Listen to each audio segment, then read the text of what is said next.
Hello everyone, how are you? আশা করছি আপনারা সবাই ভালো আছেন, সুস্থ আছেন।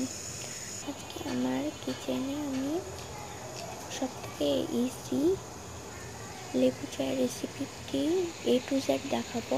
প্রথমে একটা হাঁড়িতে পানি গরম করতে হবে, সাথে এলাচ, দারচিনি, চিনি দিয়ে 2 চামচ চিনি দিয়ে নাড়তে থাকতে হবে অনবরত। আঁচ কিন্তু মিডিয়াম রাখতে হবে, চুলার আঁচ ফুটাতে থাকতে হবে, মাঝে মাঝে নাড়তে হবে।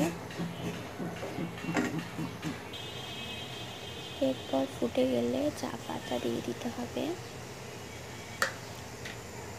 এরপর অপেক্ষা করতে হবে চা পাতা বলক উঠানোর জন্য।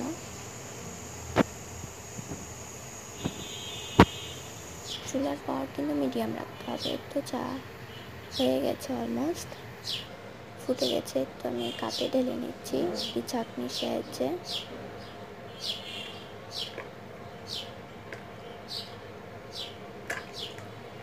ঢালার সময় চাটনিটা একটু পড়ে গেছে, সমস্যা নাই।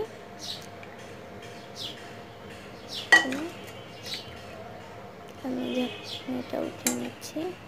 আমার চা রেডি হয়ে গেছে। এরপর আমি এটাতে 1 টুকরা লেবু মিশিয়ে নেব। বেশি লেবু দেওয়া যাবে না, বেশি লেবু দিলে আবার তিতো হয়ে যাবে।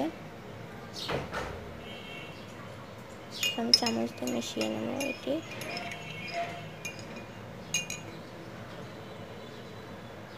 রেডি হয়ে গেছে আমাদের চা।